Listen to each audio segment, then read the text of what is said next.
नमस्कार, आप देख रहे हैं SPN9 न्यूज़ और आपके साथ मैं हूं क्रांति सिंह। एक बार फिर से आज के न्यूज़ रूम में हम मौजूद हैं और आज हमारे साथ तमाम सहयोगी जो है वो यहां पर है और वो आपको तमाम सवालों के जवाब देंगे, क्योंकि मुद्दा मैनपुरी चुनाव को लेकर के मैनपुरी चुनाव को लेकर के आज मुद्दा इतना ज़्यादा गर्म इसलिए हो चुका है क्योंकि अपर्णा यादव के नामों की चर्चा थी, लेकिन रघुराज शाक्य पर दाव खेल दिया गया। आखिरकार अपर्णा यादव को लेकर के यहाँ पर जो है इतनी ज़्यादा नरमी क्यों बरती गई, उनको इतना ज़्यादा साइडलाइन और इतनी आसानी से कैसे कर दिया गया और उसके बावजूद भी अपर्णा यादव की तरफ से कोई रुख देखने को ही नहीं मिला।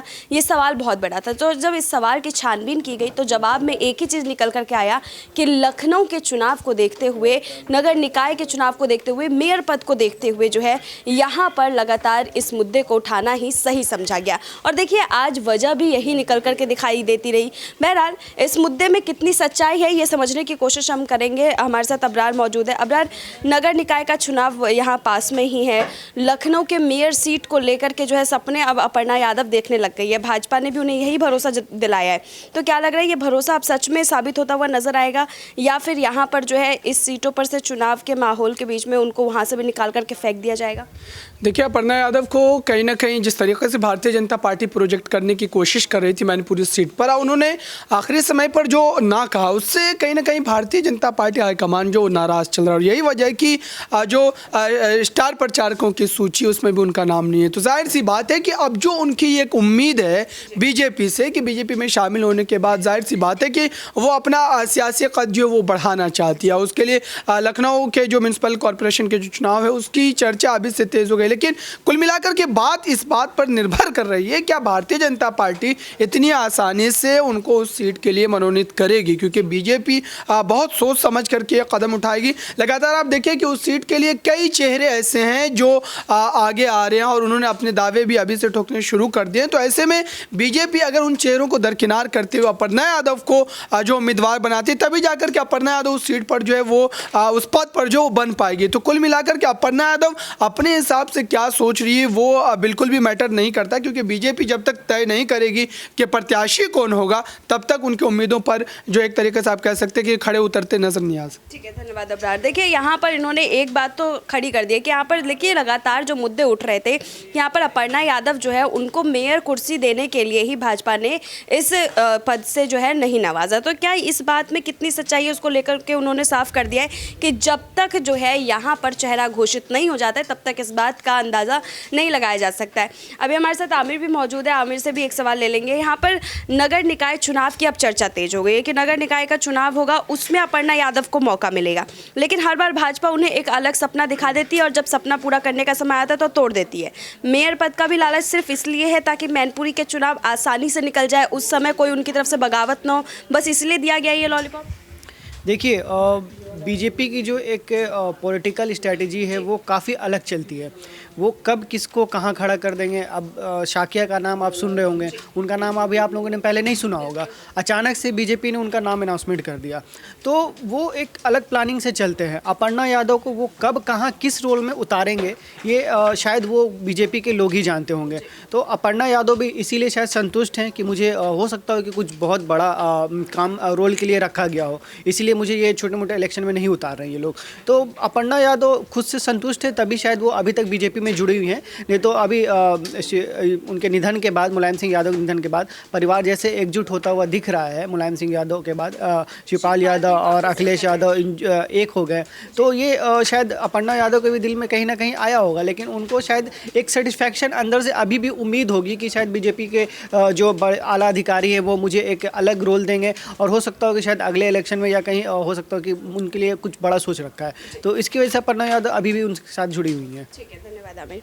देखिए यहाँ पर जो है ये बात बिल्कुल साफ कही जा रही है कि यहाँ पर जो है जिस तरीके से हम देख रहे हैं कि लगातार मैनपुरी का चुनाव जो है वो बेहद नज़दीक है और उसको लेकर के भाजपा अपनी तरफ से कोई भी कोर कसर छोड़ना नहीं चाहती और यही वजह है कि अभी जो है अपर्णा यादव को लेकर के वो ऐसा कोई एक्शन नहीं लेना चाहती है जिसके बिहाफ पर जो है उन्हें बाद में पछताना पड़े। बहरहाल राहुल हमारे साथ मौजूद है, राहुल से एक सवाल ले लेते हैं कि यहाँ पर जिस तरीके से हम चुनावी माहौल देख रहे हैं, इस चुनावी माहौल के बीच में राहुल जिस तरीके से हम देख रहे हैं कि मैनपुरी का चुनाव बेहद नज़दीक है, है मैनपुरी के चुनाव में बगावत पर ना उतर जाए अपर्णा यादव, इसीलिए उनको लॉलीपॉप दिया जा रहा है। आमिर ने कहा कि यहाँ पर जो है उनको बस उनके कदमों को रोकने के लिए कहीं ना कहीं इस तरीके से जो है बंदिशें बनाई जा रही है ताकि वो बिल्कुल शांत रहे। आपको भी ऐसा ही लगता है? जी बिल्कुल, देखिए अपर्णा यादव कहीं बगावत ना कर जाएं, आज इसके लिए बीजेपी परेशान है। बीजेपी के नेता आज डरे हुए हैं क्योंकि उत्तर प्रदेश में सरकार बने काफ़ी वक्त हो चुका है, कई महीने हो चुके हैं। यूपी का चुनाव हुए कई महीने हो चुके हैं। आपने अच्छी खासी जीत हासिल की, योगी मंत्रिमंडल का विस्तार हुआ, लेकिन आपने अपर्णा को वहाँ पर जगह नहीं दी।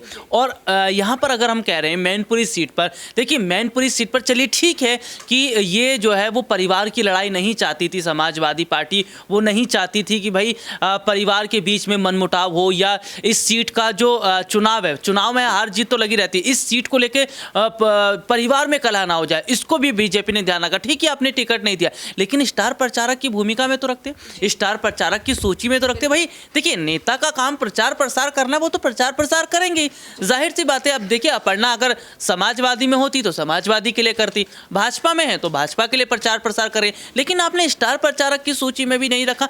तो यहाँ पर हम ये देख रहे हैं कि भाजपा को ऐसा लग रहा है कि अपर्णा यादव की उतनी पकड़ नहीं है, यादवों के बीच उतनी पकड़ नहीं है, या साग के समुदाय के बीच उतनी पकड़ नहीं है, या जनता के बीच जो है उनकी उतनी लोकप्रियता नहीं है। अगर ऐसा होता तो स्टार प्रचारक की भूमिका में उन्हें ज़रूर रखा जाता। हाँ बिल्कुल, देखिए मुझे भी ऐसा लग रहा है कि एक मोहरे के रूप में इस्तेमाल किया जा रहा है। और देखिए इस वक्त अपर्णा यादव हैं जो है वो अभी फ़िलहाल कुछ बोल तो नहीं रही हैं, लेकिन छोटे भाई प्रतीक यादव का बयान मैंने पढ़ा है और उनके बयान को मैंने पढ़ने के बाद ये मुझे ऐसा लग रहा है कि जो पहले की जो स्थिति थी या जो कहा जा रहा था कि भाई अखिलेश यादव से नाराज़गी है, परिवार से नाराज़गी है, परिवार टूट रहा है, ये हो रहा है, वो सारी चीज़ें आज खत्म होती नज़र आ रही है। बहुत बड़े हद तक की जो अभी की स्थिति है उससे ये साफ है कि छोटे भाई की नाराज़गी बड़े भाई से नहीं है, परिवार से नहीं है। और यही अपर्णा का भी है कि देखिए अब अपर्णा यादव नहीं चाहती कि भाई नेताजी के निधन के बाद कुछ भी ऐसा हो ताकि उनकी आत्मा को ठेस पहुंचे या परिवार अलग बिलग हो। तो शायद मुझे लग रहा है कि पर्दे के पीछे अपर्णा भी डिम्पल को समर्थन कर रही है। धन्यवाद राहुल। देखिए यहाँ पर अब ऋतिक है, जो सवाल यहाँ पर राहुल ने उठा दिया है उस सवाल का जवाब मैं ज़रूर ऋतिक से लूँगी। यहाँ पर उनका कहना है कि स्टार प्रचारक के सूची में भी उनका नाम नहीं देना। एक तरफ तो लॉलीपॉप दिया जा रहा है कि आपको मेयर पद जो है आगे चल करके दिया जाएगा, लखनऊ से हम उतारेंगे और नगर निकाय के चुनाव में जीत हासिल करेंगे, इस तरीके का लालच देना। और दूसरी तरफ चुनाव प्रचार में भी नहीं उतारना, प्रचार में उतारना कोई पद देना तो नहीं होता है, तो प्रचार में भी नहीं उतारा गया, इसका क्या मतलब निकाला जाए? इस बात में अपनी अलग राय रखूँगा क्योंकि साफ तौर पर ये देखा गया कि अपर्णा यादव खुद से उतरना नहीं चाहती हैं। आप ये जानिए अपर्णा यादव का बिल्कुल मनसा नहीं है कि परिवार के खिलाफ वो स्टार प्रचारक के तौर पर उतरे। आप ही देखिए कन्फर्म होना था कि जो है मैनपुरी सीट से जो टिकट मिलेगा बीजेपी की तरफ से वो अपर्णा यादव को मिलना था। आप ये समझिए क्योंकि बार बार जो है केशव प्रसाद मौर्य इशारा कर रहे थे और इशारा करने के बावजूद भी देखा गया कि अपर्णा को टिकट वहाँ पर नहीं उम्मीदवार नहीं बनाया गया।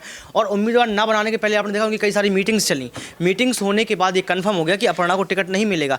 और अपर्णा बचकर खेल रही हैं यहाँ पर, वो नहीं चाहती हैं कि स्टार प्रचारक की सूची में उनका नाम हो और वो परिवार के खिलाफ यहाँ पर स्टार प्रचारक और रघुराज शाक्य के साथ खड़ी आए, क्योंकि यादव परिवार से वो जुड़ी हुई हैं, उनकी वहाँ की बहू हैं, तो वो नहीं चाहती कि परिवार में खटास आए। और रही मेयर की बात तो लखनऊ से ज़रूर उनको टिकट मिलेगा और ये कहा जा रहा है कि वो फिलहाल लखनऊ से हारी थी एक बार, लेकिन टिकट मिल सकता है यहाँ। ठीक है, एक आखिरी सवाल नेहा से ले लेते हैं। नेहा, यहाँ पर हम जिस तरीके से देख रहे हैं कि चुनाव प्रचार की लिस्ट में उनका नाम नहीं होना, जिसके लिए मैंने अभी ऋतिक से सवाल पूछा तो उन्होंने एक अलग ही अपना जवाब दिया, बाकी तमाम जो हमारे सहयोगी मौजूद थे उन्होंने भी अपना अलग जवाब दिया। आपका क्या रुख रहेगा इसको लेकर के? क्या देख रहे हैं कि यहाँ पर जो है उनके बगावती तेवर को शांत करने के लिए उनको सिर्फ लॉलीपॉप पे लॉलीपॉप दिया जा रहा है? क्योंकि अभी चलिए अभी तो यहाँ पर अपर्णा यादव खुद से नहीं उतरना चाह रही थी, लेकिन इससे पहले जब विधानसभा का चुनाव हुआ था उसमें भी उनको कोई बड़ी जिम्मेदारी नहीं मिली, वो भी तो नोटिस किया जा रहा है। उस समय कौन सा परिवार के लोग जो है वो सामने खड़े थे जिसको देख करके वो नहीं उतरी थी? देखिए बिल्कुल, यहाँ अगर मैं विधानसभा चुनाव की बात करूँ तो शायद विधानसभा चुनाव में जैसे आपने बताया कि अपर्णा यादव को कोई जिम्मेदारी नहीं दी गई थी, अब यहाँ परिवार की बात सामने आ गई। लेकिन इतना ज़रूर कहूँगी अगर यहाँ समाजवादी पार्टी की जगह कोई और पार्टी होती तो तब यहाँ देखने को मिलता है क्या वाकई में बीजेपी यहाँ कोई जिम्मेदारी नहीं देना चाहती है अपर्णा यादव को। और देखिए यहाँ पर अगर हम फ्यूचर की बात करें तो शायद अगर अपर्णा यादव को इन फ्यूचर भी कोई जिम्मेदारी नहीं दी जाती है, क्योंकि देखिए नगर निकाय चुनाव भी हैं, अगर उनमें भी कोई जिम्मेदारी या पद नहीं मिलता है तो हो सकता है कि अपर्णा यादव फिर से परिवार में वापसी कर सकती है। ठीक है, धन्यवाद नेहा। देखिए यहाँ पर जो अपर्णा यादव परिवार में वापसी करेंगे या नहीं करेंगे वो तो एक अलग ही सवाल है, लेकिन बगावत को लेकर के आप लोग के क्या रुख है? क्या वो भाजपा से अब बगावत कर सकती है या नहीं? कमेंट सेशन में ज़रूर बताइएगा। फिलहाल आज के लिए बस इतना ही। देश दुनिया की तमाम बड़ी खबरों के लिए देखते रहिए SPN9 न्यूज़।